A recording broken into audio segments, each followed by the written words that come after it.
Meditação segunda.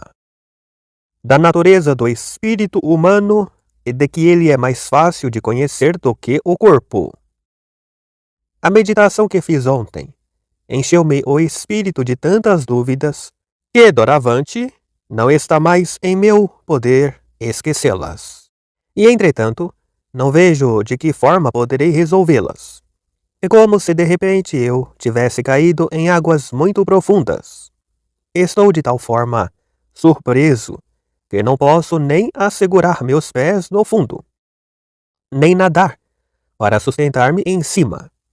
Esforçar-me-ei, não obstante, e seguirei mais uma vez a mesma via em que entrara ontem, afastando-me de tudo aquilo em que possa imaginar a menor dúvida. Tal como se eu soubesse que isto fosse absolutamente falso. E continuarei sempre nesse caminho até que tenha encontrado algo de certo, ou pelo menos, se não puder, outra coisa. Até que tenha aprendido certamente que não há nada de certo no mundo. Arquimedes, para tirar o globo terrestre de sua posição e transportá-lo para outro lugar, nada pedia senão um ponto que fosse fixo e assegurado. Assim, terei direito de conceber altas esperanças, se for feliz o bastante, para encontrar somente uma coisa que seja certa e indubitável. Suponho, então, que todas as coisas que vejo são falsas. Persuado-me de que nunca houve nada de tudo quanto minha memória repleta de mentiras me apresenta. Penso não ter nenhum sentido. Creio que o corpo, a figura, a extensão, o movimento e o lugar são apenas de ficções de meu espírito. O que então poderá ser considerado verdadeiro? Talvez nada mais, a não ser que não há nada de certo no mundo. Mas, como é que sei que não há alguma outra coisa, diferente daquelas que acabo de julgar incertas, na qual não se possa ter a menor dúvida? Não há algum Deus ou alguma outra potência que me ponha no espírito esses pensamentos? Isso não é necessário, pois talvez eu seja capaz de produzi-los por mim mesmo. Eu então, pelo menos, não sou algo? Mas já neguei que tivesse algum sentido ou algum corpo. Hesito não obstante, pois o que resulta disso? Sou de tal forma dependente do corpo e dos sentidos que não posso existir sem eles? Mas persuadi-me de que não havia absolutamente nada no mundo, de que não havia nenhum céu, nenhuma terra, nenhum espírito, nenhum corpo. Então não me persuadi também de que eu não existia? De certo não, eu existia sem dúvida, se me persuadi ou se somente pensei algo. Mas há um não sei qual enganador muito potente e muito astuto, que emprega toda a sua indústria em enganar-me sempre. Não há dúvida, então, de que eu sou, se ele me engana, e que me engane o quanto quiser, jamais poderá fazer com que eu não seja nada, enquanto eu pensar ser alguma coisa. De sorte que, após ter pensado bem nisso, e ter cuidadosamente examinado todas as coisas, é preciso enfim concluir e ter por constante que esta proposição, eu sou, eu existo, é necessariamente verdadeira, todas as vezes que a pronuncio ou que a concebo em meu espírito. Porém, não conheço ainda com bastante clareza o que sou, eu que estou certo de que sou, de sorte que, doravante cuidadosamente, me guarde de tomar imprudentemente alguma outra coisa por mim, e assim equivocar-me neste conhecimento, que sustento ser mais certo e mais evidente do que todos aqueles que tive anteriormente. É por isso que considerarei mais uma vez o que acreditava ser antes que entrasse nestes últimos pensamentos. E de minhas antigas opiniões, suprimirei tudo o que pode ser combatido pelas razões que há pouco aleguei, de sorte que não permaneça precisamente nada, senão o que é inteiramente indubitável. O que é então que acreditei ser até aqui? Sem dificuldade, pensei que era um homem. Mas o que é um homem? Direi que é um animal racional? Não, por certo, pois seria preciso depois investigar o que é animal e o que é racional. E assim de uma só questão cairíamos, sem perceber, em uma infinidade de outras mais difíceis e embaraçosas. E não gostaria de abusar do pouco tempo e do lazer que me resta, empregando-o em desenredar semelhantes sutilezas. Mas antes, determinei em considerar aqui os pensamentos que até então nasciam por si mesmos em meu espírito, e que me eram inspirados apenas por minha natureza, quando me aplicava à consideração de meu ser. Considerava-me, primeiramente, como tendo um rosto, mãos, braços e toda essa máquina composta de ossos e carne, tal como ela aparece em um cadáver, a qual eu designava pelo nome de corpo. Considerava, além disso, que me alimentava, que andava, que sentia e que pensava, e relacionava todas essas ações à alma, mas não me detinha a pensar o que era essa alma, ou então, se me detinham, imaginava que ela era algo extremamente raro e sutil, como um vento, uma chama ou um ar muito leve, e estava insinuado e espalhado em minhas partes mais grosseiras. No que tange ao corpo, não duvidava de modo algum de sua natureza, pois pensava conhecê-la muito distintamente, e se tivesse querido aplicá-la segundo as noções que dela possuía, ela-ia descrito desta forma: pelo corpo entendo tudo o que pode ser delimitado por alguma figura, que pode ser compreendido em algum lugar, e preencher um espaço de tal modo que todo outro corpo seja ele excluído, que pode ser sentido ou pelo tato ou pela vista, ou pela audição, ou pelo paladar, ou pelo olfato, que pode ser movido de várias formas, não por si mesmo, mas por alguma coisa alheia pela qual seja trocado e de que receba a impressão, pois ter em si a potência de mover-se, de sentir e de pensar, eu não acreditava, de modo algum, que se devesse atribuir essas vantagens à natureza corporal. Ao contrário, antes espantava-me por ver que semelhantes dificuldades se encontravam em certos corpos. Mas eu, o que sou eu? Agora que suponho que há alguém que é extremamente potente, e se ouso dizer malicioso e astuto, que emprega todas suas forças e toda sua indústria em me enganar? Posso assegurar-me de ter a menor de todas as coisas que acima atribuí à natureza corporal? Detenho-me a pensar nisso com atenção. Passo e repasso todas essas coisas em meu espírito, e não encontro nenhuma que eu possa dizer estar em mim. Não é necessário que me detenha a enumerá-las. Passemos então aos atributos da alma e vejamos se há alguns que estejam em mim. Os primeiros são alimentar-me e andar. Mas se é verdade que não tenho corpo, é verdade também que não posso andar nem me alimentar. Um outro é sentir, mas também não se pode sentir sem o corpo. Além do que, pensei sentir outrora várias coisas durante o sono, que reconheci, ao despertar, não ter de fato sentido. Um outro é pensar, e noto aqui que o pensamento é um atributo que me pertence. Só ele não pode ser desprendido de mim. Eu sou, eu existo. Isto é certo. Mas por quanto tempo? A saber, durante o tempo em que penso. Pois talvez pudesse ocorrer, se eu cessasse de pensar, e cessasse ao mesmo tempo de ser ou de existir. Não admito agora nada que não seja necessariamente verdadeiro. Não sou, então, precisamente falando, senão uma coisa que pensa. Ou seja, um espírito, um entendimento ou uma razão e são termos cujo significado era-me anteriormente desconhecido. Ora, eu sou uma coisa verdadeira e verdadeiramente existente. Mas que coisa? Disse-o, uma coisa que pensa. E que mais?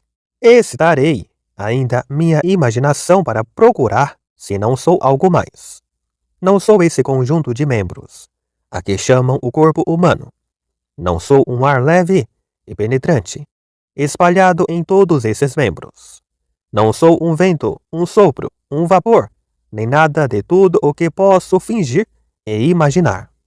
Já que supus que tudo isso nada era, e que, sem mudar essa suposição, noto que não deixo de estar certo de que sou alguma coisa.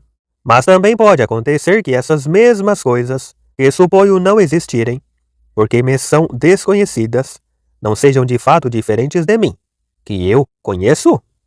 Nada sei sobre isso. Não disputo isso agora. Posso apenas dar meu juízo das coisas que me são conhecidas. Reconheci que eu era, e procuro o que sou, eu que reconheci ser. Ora, é muito certo que essa noção e conhecimento de mim mesmo, assim, precisamente, tomado, não depende das coisas cuja existência ainda não me é conhecida, nem por conseguinte, e com mais forte razão, de nenhuma daquelas que são fingidas e inventadas pela imaginação. E mesmo esses termos, fingir e imaginar, advertem-me de meu erro, pois eu fingiria, de fato, se imaginassem ser alguma coisa. Porquanto, imaginar não é outra coisa senão contemplar a figura ou a imagem de uma coisa corporal. Ora, sei já certamente que sou, e que simultaneamente pode ocorrer que todas essas imagens, e de modo geral, todas as coisas que se relacionam com a natureza do corpo, seja apenas sonhos ou quimeras. Na sequência do que vejo claramente, e eu teria tão pouca razão dizendo, excitarei minha imaginação para conhecer mais distintamente o que sou, que se dissesse, estou agora acordado e percebo algo de real e verdadeiro, mas porque não o percebo ainda assaz nitidamente, adormecerei de propósito, a fim de que meus sonhos me representem, isso mesmo com mais verdade e evidência. E assim, reconheço certamente que nada de tudo o que posso compreender por meio da imaginação pertence a esse conhecimento que tenho de mim mesmo, e que é necessário lembrar e desviar o espírito dessa forma de conceber, a fim de que ele próprio possa reconhecer bem distintamente sua natureza. Mas o que é que sou então? Uma coisa que pensa. O que é uma coisa que pensa? Isto é, uma coisa que duvida, que concebe, que afirma, que nega, que quer, que não quer, que imagina também e que sente. Por certo, não é pouco se todas essas coisas pertencem à minha natureza. Mas por que não lhe pertenceriam? Não sou ainda esse mesmo, que duvida de quase tudo, que não obstante entende e concebe certas coisas, que assegura e afirma serem só essas verdadeiras, e nega todas as outras, que quer e deseja conhecer ainda mais, que não quer ser enganado, que imagina muitas coisas, por vezes até a despeito de que eu tenha e sinta também muitas delas. Como que por intermédio dos órgãos do corpo? Há algo nisso tudo que seja tão verdadeiro quanto é certo que sou o que existo, ainda que sempre dormisse e que aquele que me deu o ser se servisse de todas as suas para iludir-me? Há algum desses atributos que possa ser distinguido de meu pensamento, ou que possam dizer ser separado de mim mesmo? Pois é por si tão evidente que sou eu quem duvida, entende, e deseja que não é aqui necessário acrescentar nada para explicá-lo. E certamente tenho também a potência de imaginar, pois ainda que possa acontecer, como supus anteriormente, que as coisas que imagino não sejam verdadeiras.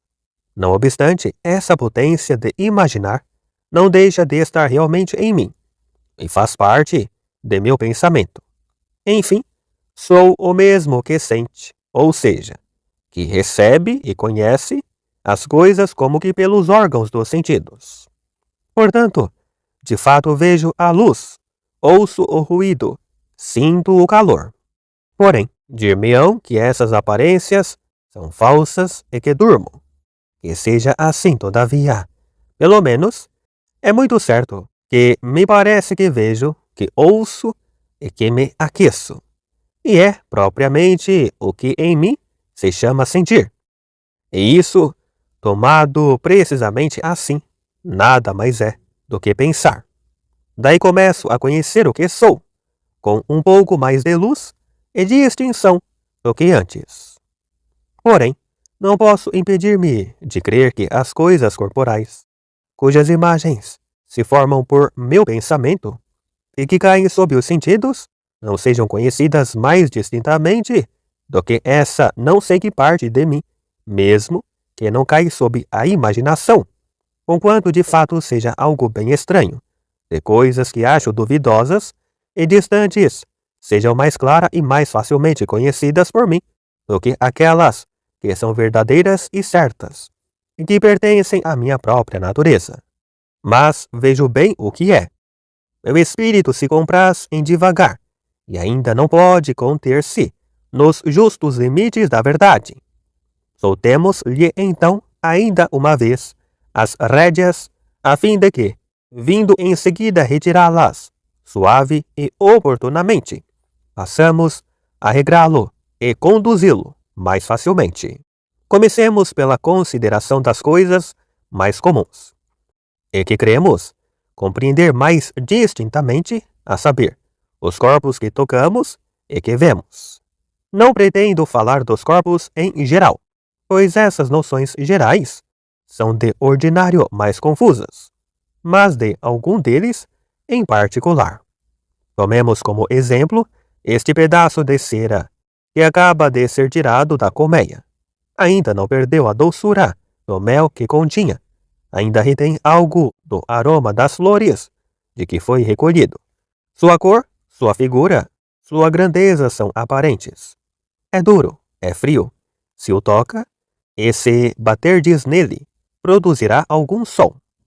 Enfim, todas as coisas que podem fazer conhecer distintamente um corpo encontra-se neste. Mas eis que, enquanto falo, é aproximado do fogo. O que nele restava de sabor se exala. O aroma esvanece. Sua cor muda. Sua figura se perde. Sua grandeza aumenta. Torna-se líquido.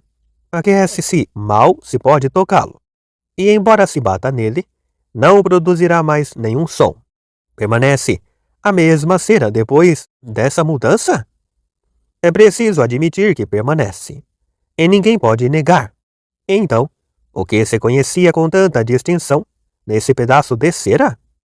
Por certo, não pode ser absolutamente nada de tudo o que nele observei por intermédio dos sentidos, porquanto todas as coisas que caíam sob o paladar, ou o olfato, ou a visão, ou o tato, ou a audição, acham-se mudadas. E, no entanto, a mesma cera permanece. Talvez fosse o que penso agora, a saber, que a cera não era nem essa doçura do mel, nem esse agradável aroma das flores, nem essa brancura, nem essa figura, nem esse som, mas somente um corpo, que um pouco antes me aparecia sob certas formas, e que agora se faz observar sob outras, mas que é, falando precisamente, que imagino quando a concebo. Desse modo, consideremo-lo atentamente, e afastando todas as coisas que não pertencem à cera, vejamos o que resta. Por certo, nada mais permanece senão algo de extenso, flexível e mutável. Ora, o que é isso? Flexível e mutável? Será que imagino que essa cera, sendo redonda, é capaz de ficar quadrada e de passar do quadrado para uma figura triangular? Não, por certo. Não é isso, já que a concebo capaz de receber uma infinidade de mudanças semelhantes. E eu não poderia, entretanto, percorrer essa infinidade com minha imaginação. E por conseguinte, essa concepção que tenho da cera não se realiza pela faculdade de imaginar. O que é, agora, essa extensão? Ela também não é desconhecida, já que na cera que se funde, ela aumenta e fica ainda maior quando está inteiramente fundida, e muito mais ainda quando o calor aumenta mais. E eu não conceberia claramente, e segundo a verdade, o que é a cera, se não pensasse que ela é capaz de receber mais variedades, segundo a extensão do que jamais imaginei. É preciso, então, estar de acordo que eu não poderia mesmo conceber, pela imaginação, o que é essa cera, e que apenas o meu só entendimento o concebe. Digo esse pedaço de cera em particular, pois, quanto à cera em geral, é ainda mais evidente. Ora, qual é esta cera? Que só pode ser concebida pelo entendimento, ou pelo espírito? Por certo, é a mesma que vejo, que toco, que imagino, é a mesma que eu conhecia desde o começo. Mas o que é de assinalar? Sua percepção, ou então a ação pela qual se a percebe. Não é uma visão, nem um toque, nem uma imaginação e nunca o foi, conquanto o parecesse anteriormente. Mas somente uma inspeção do espírito, a qual pode ser imperfeita e confusa, como era anteriormente, ou então clara e distinta, como é no presente, segundo minha atenção se volte mais ou menos para as coisas que nela estão e de que é composta. No entanto, não deixo de me espantar quando considero o quanto meu espírito tem de fraqueza e de pendor, que o leva insensivelmente ao erro, pois, ainda que sem falar, eu considere tudo isso em mim mesmo. As palavras, todavia, me detêm, e sou quase enganado pelos termos da linguagem ordinária, pois dizemos que vemos a mesma cera, se nos é apresentada, e não que julgamos que é a mesma, pelo fato de ter a mesma cor e a mesma figura. Daí, eu gostaria de quase concluir que se conhece a cera pela visão dos olhos, e não pela só inspeção do espírito. Se por acaso eu não olhasse de uma janela homens que passam na rua, à vista dos quais não deixo de dizer que vejo homens, assim como digo que vejo cera. E, no entanto, o que vejo dessa janela, senão chapéus e capotes, que podem cobrir espectros ou homens fictícios que só se mexem, mediante molas? Mas julgo que são homens verdadeiros, e assim compreendo, pela só potência de julgar, que reside em meu espírito, o que acreditava ver com meus olhos.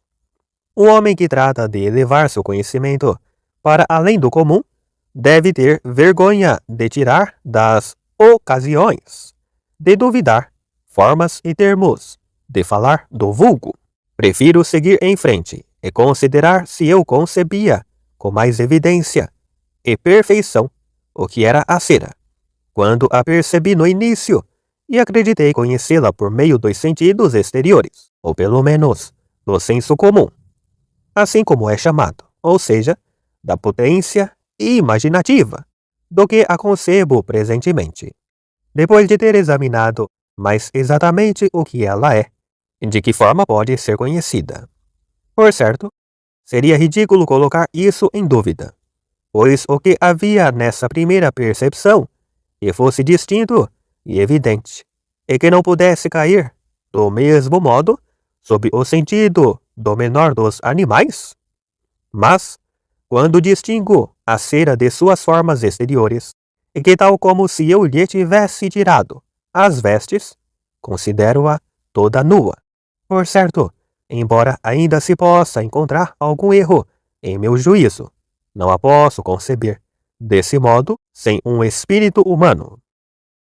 Mas, enfim, o que direi desse espírito? Ou seja, de mim mesmo? Pois até aqui, não admito em mim outra coisa senão um espírito. E pronunciarei, digo eu, sobre mim, que pareço conceber com tanta nitidez e distinção esse pedaço de cera? Não conheço a mim mesmo, não somente com bem mais verdade e certeza, mas ainda com muito mais distinção e nitidez? Pois se julgo que a cera é, ou existe, pelo fato de eu a ver, por certo disso se segue muito mais, evidentemente, que eu sou, ou que eu mesmo existo, pelo fato de eu a ver. Pois pode ocorrer que o que vejo não seja de fato cera. Pode ocorrer também que eu nem sequer tenha olhos para ver alguma coisa. Mas não pode ocorrer que quando vejo, ou o que não distingo, não quando penso ver, que eu que penso não seja alguma coisa. Assim também, se julgo que a cera existe, porque a toco, disso se seguirá ainda a mesma coisa, a saber, que eu sou. E se o julgo pelo fato de que minha imaginação me persuade disso, ou por qualquer outra causa que seja, concluirei sempre a mesma coisa. E o que observei aqui da cera pode aplicar-se a todas as outras coisas que me são exteriores e que se encontram fora de mim. Ora, se a noção ou o conhecimento da cera parece ser mais nítido e mais distinto, depois que ela foi descoberta, não somente pela vista ou pelo tato, mas ainda por muitas outras causas, com muito mais evidência, distinção e nitidez, não devo conhecer a mim mesmo, porquanto todas as razões me servem para conhecer e conceber a natureza da cera, ou de qualquer outro corpo. Provam muito mais facilmente e mais evidentemente a natureza de meu espírito. E encontram-se ainda tantas outras coisas no próprio espírito que podem contribuir para o esclarecimento de sua natureza. E aquelas que dependem do corpo, como esta, quase não merecem ser enumeradas. Mas, enfim, eis-me insensivelmente de volta onde queria. Pois, já que é uma coisa que me é presentemente conhecida, que a falar, propriamente, conhecemos os corpos, apenas pela faculdade de entender que está em nós, e não pela imaginação nem pelos sentidos, e que não os conhecemos pelo fato de os vermos, ou de os tocarmos, mas somente pelo fato de os concebermos pelo pensamento. Conheço evidentemente que não há nada que me seja mais fácil de conhecer do que meu espírito, mas, porque é quase impossível desfazer-me tão prontamente de uma opinião antiga, será bom que me detenha um pouco neste ponto, a fim de que, pela amplitude de minha meditação, eu imprima mais profundamente em minha memória esse novo conhecimento.